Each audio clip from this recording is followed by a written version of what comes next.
Hello, hello, hello. I am super excited to be with you today. And I am going back to my lapel mic. So you guys let me know if the sound is doing what it's supposed to be doing, but I think we're all good. So, welcome for anybody who is joining us live on LinkedIn or on YouTube. We're streaming to both platforms. And for anyone who's joining me for the first time, my name is Leah Murphy. I am the CEO of Career Gems for the Journey, where we help talented professionals build thriving careers. And I love that. So last week we closed out a really good discussion that actually sparked so many concepts and ideas for me. But we were talking about career gems according to Barbie. So go ahead, go back and watch that. If you are like, what is she talking about? I'm not sure.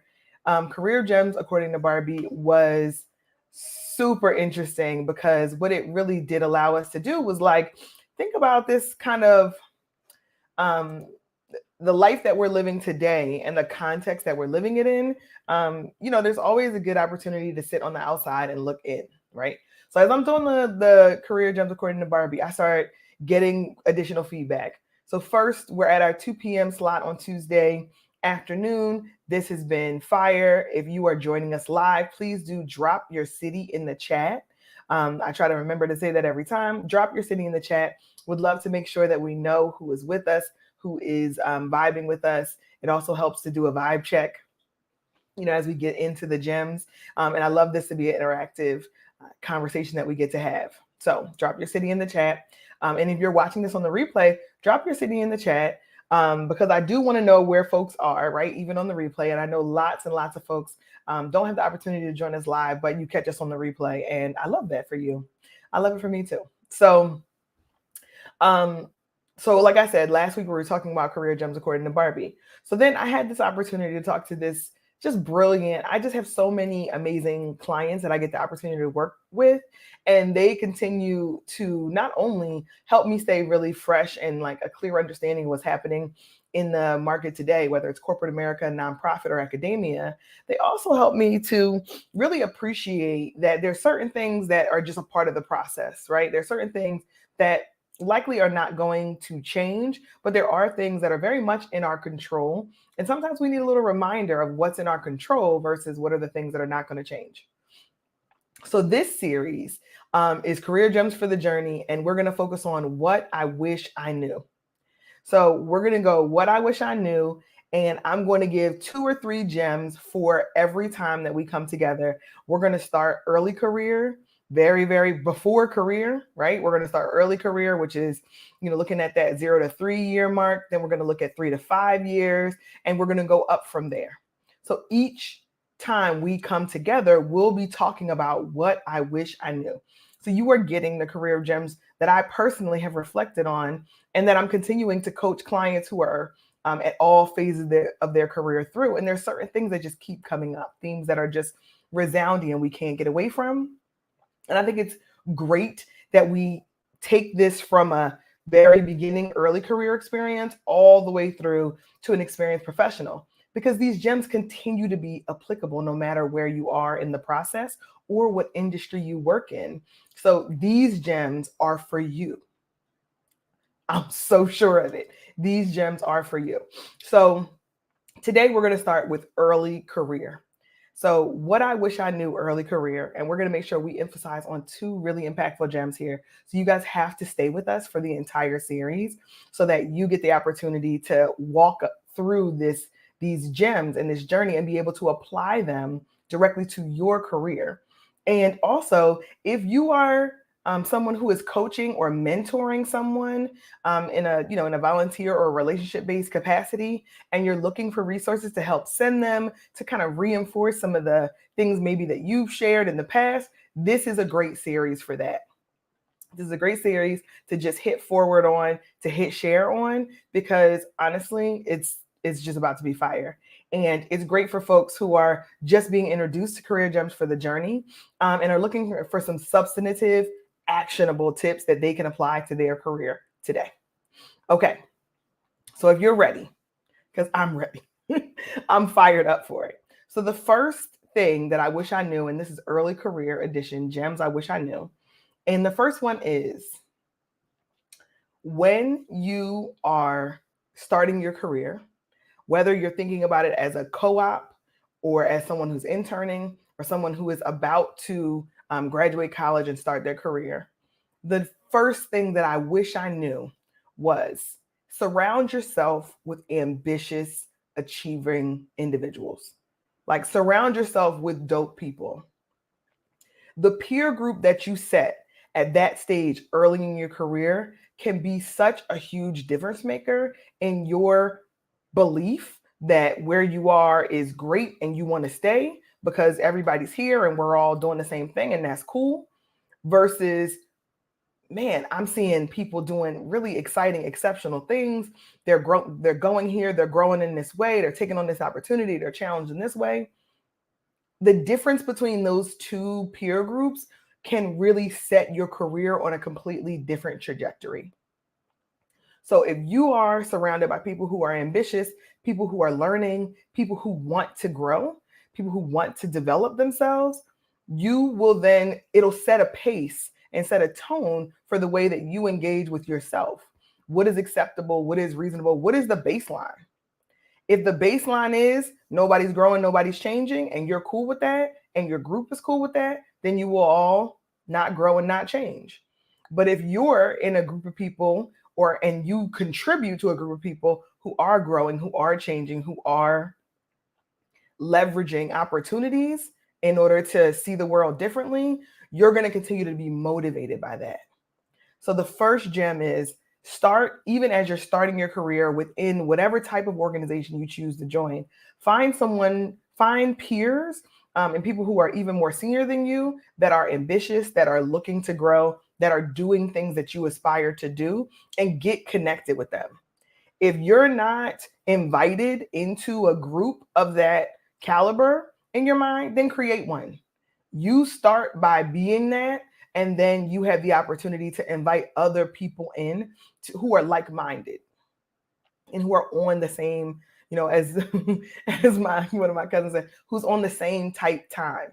If you can find people who are on the same type time and looking to grow, looking to be ambitious, that means you guys are pushing each other forward organically, not even in a, I got to specifically talk to you about what's happening.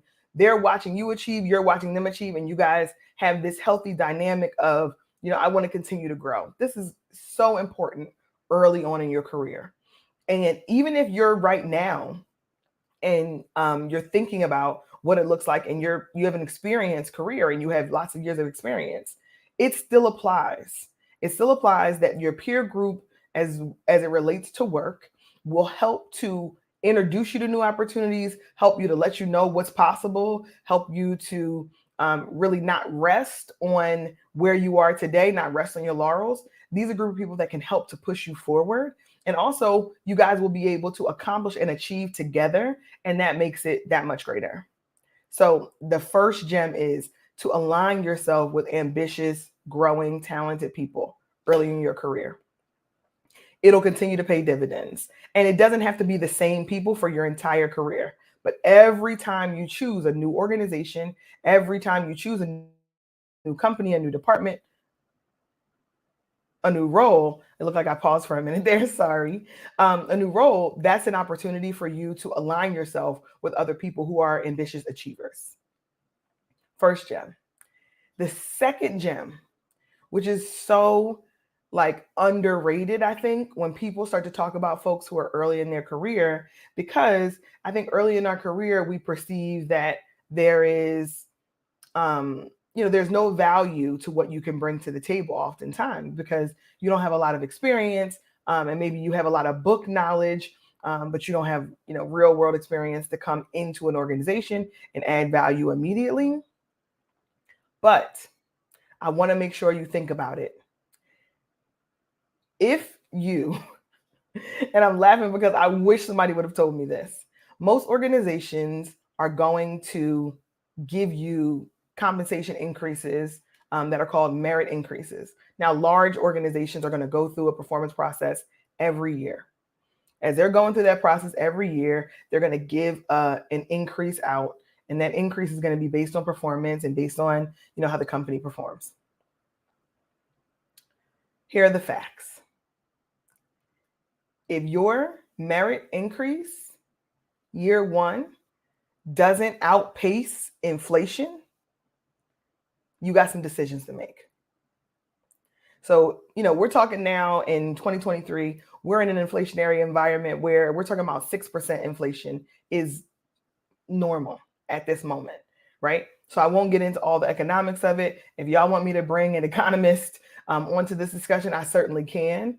But what I want you to think about early in career is if your merit increase year one doesn't outpace inflation, essentially you have some decisions to make, because now essentially you're losing money.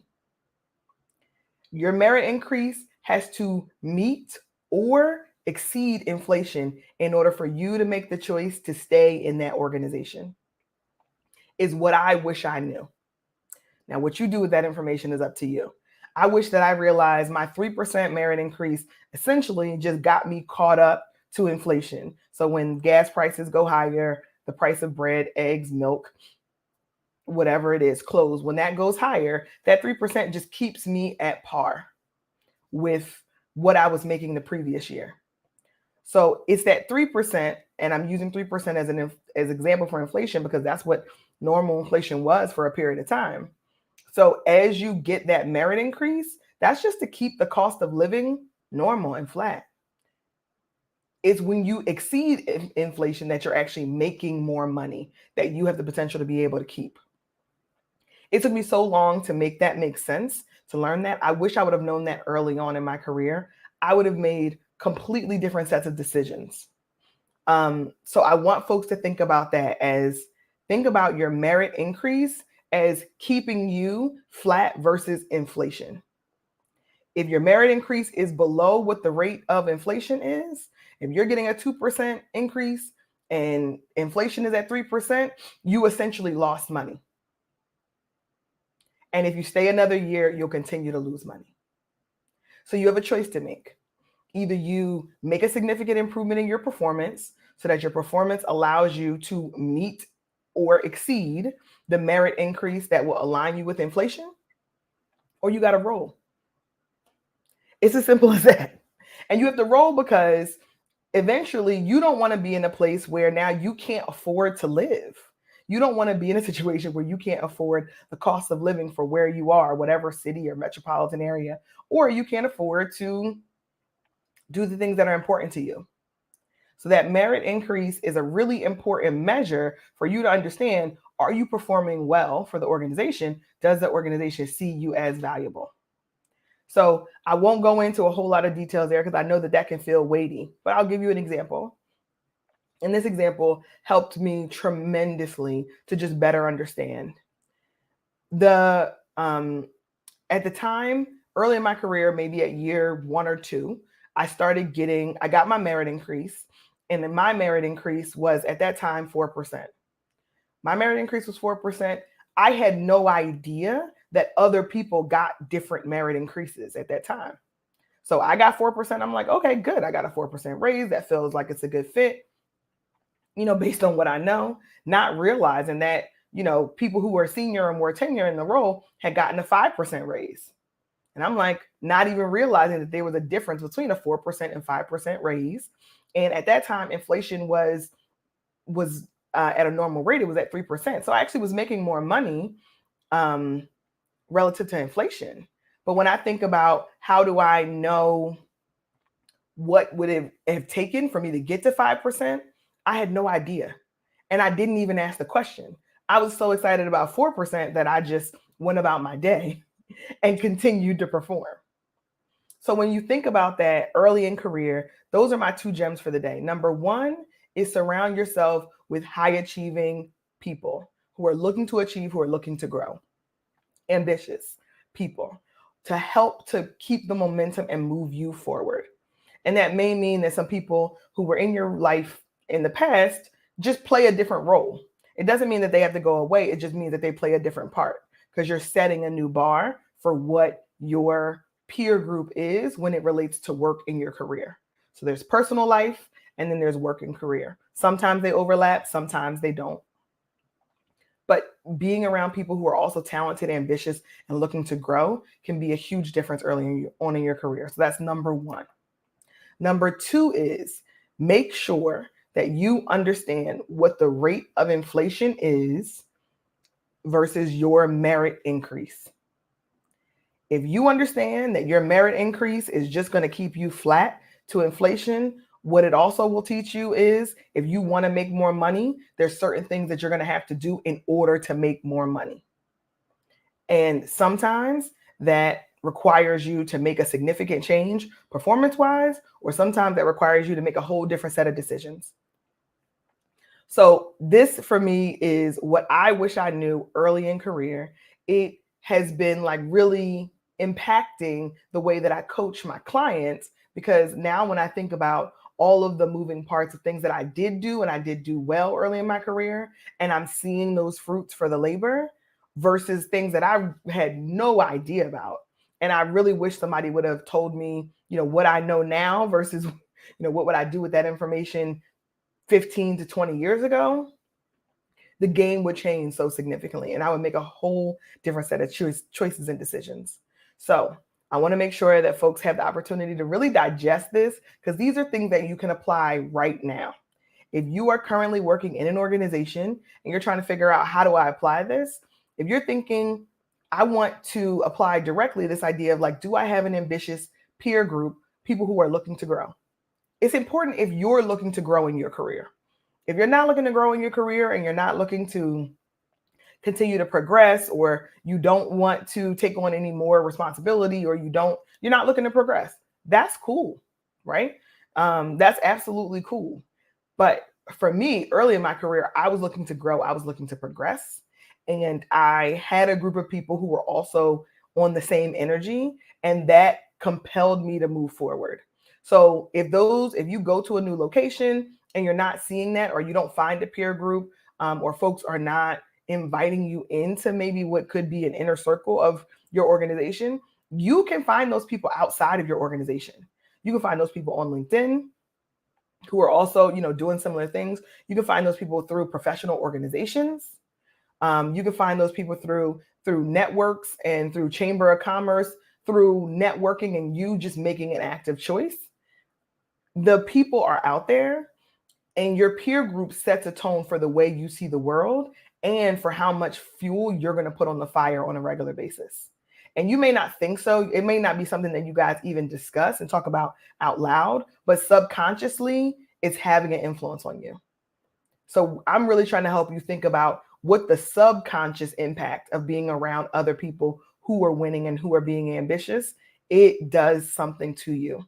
It helps to drive you forward. It helps you to sharpen your effort and to be more intentional about how you show up at work. So even today, I want you guys to get into action and think about, do I have a peer group who is helping me to move forward and progress in my career if that's what I want? And if you don't, then as soon as you get off of this recording, sit down and think through, where can I go? What relationships can I build that are peers that are going to help me to be more ambitious? And I suggested professional organizations. You guys know that I love the National Society of Black Engineers. I love the National Black MBA Association.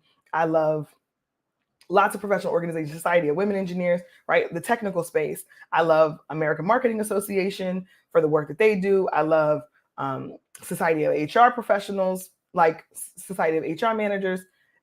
They're out there. There are lots of professional organizations out there that will help you to get a peer group of people that'll move you forward. So I want you to take the time after you get off this recording to say, do I have it? If I have it, dope. Great. Let's move forward. Let's go. If I don't, then I want to make sure I create that and curate that for myself. And then second, I want you to make sure that your work, the work that you're doing and the value that you're bringing to the organization actually translates to your compensation. And the first way to do that, and you guys know I have a lot to say about compensation and negotiation and equal pay and all of those things. I'm not going to go down that today, but the first way that you can measure whether or not you're being compensated in a way that's going to allow you to sustain a quality of life that's high, or even have a quality of life that's high, is, does your merit increase align with what the current inflationary market is in whatever country you're in? If inflation is 6, 7, 8%, and your merit increase is 2, 3, 4%, what you realize is inflation is overtaken and you're essentially making less money than you did in the previous year. So I want you to start looking at that as a key measure as to whether or not the organization that you're in continues to align with the quality of life that you're looking for. We're going to talk more the next time we get together about specific red flags and green flags in your organization, but I'm not even talking about the organization more broadly. I'm talking about just at a fundamental level. Does your merit increase outpace inflation or get you to where inflation is? If not, then you have some choices to make. If it does, then we think about compensation in all of the other ways that we can be compensated, all of those other levers that you can pull that actually can help and help to push you forward. But this first one, and if you don't know, go look. Like if you don't know, go look right now at this moment and see what your last merit increase is versus what inflation was. And then let's get back together because we'll have some decisions to make. So this was dope. I'm going to enjoy this series so much because it's so applicable to so many people. And I really want folks to have these career gems to apply them to their career journey right now. It's completely possible for you to get into action now on these things. It's never too late. There's certain things that are just always going to be true. So if you're joining me live, you see the barcode here on the screen right next to the arrow that says scan me. And if you scan that barcode, you'll have the opportunity to learn more about our team building services that we're offering over at Career Gems for the Journey. So we are helping companies and organizations open the lines of communication and define their ways of working as you start a new team or as your team goes through a significant change, a shift, or an adjustment. There is the opportunity for team building to really be there. And I want to make sure that you all get the first opportunity to take advantage of that. So scan the QR code here. And you also saw at the intro that there's an opportunity to be able to grab a copy of my book, Salary Power Moves, Winning the Compensation Negotiation. That is still available on Amazon. And actually Prime Day put us in a whole new rating category. So I'm excited. Thank you guys so much for participating in that Prime Day and supporting us over here at Career Gems for the Journey. Salary Power Moves, Winning the Compensation Negotiation is still a dope resource. There are certain things that will remain true. Certain things that just will remain true. So this has been dope. I'm going to close out. I'm going to put the QR code to be able to grab a copy of the book back up on the screen, and I will see you next time. I won't be here next Tuesday, guys. I won't be here Tuesday, August 8th live because I will actually be speaking at the Miami Valley HR Leaders Conference. And that's going to be such an amazing experience. We're going to talk about all things related to authenticity at that conference, but I won't be able to join you here on LinkedIn Live because I will be on stage speaking live as the keynote speaker for the Miami Valley HR Association. So really excited for that opportunity. I won't be back here August 8th, but I will be back here the following week. So August 15th, I'll definitely be here with you all. So looking forward to being back with you. If you guys are like, listen, Leah, you can't leave us hanging. We can't wait 2 weeks. Cool. If you drop in the comments, record, I will pre-record the next set of what I wish I knew. I will pre-record that and I will make sure that broadcast live for you next Tuesday at 2 p.m. But only if you drop record in the comments, because I want to make sure that people actually care and people will be at the 2 p.m. spot. So drop record in the comments. If so, I will do that for you. I'll pre-record it and make sure it goes live at 2 p.m. Eastern time next Tuesday on August 8th. If not, I will see you guys on August 15th. So this has been amazing. I look forward to seeing you all next time.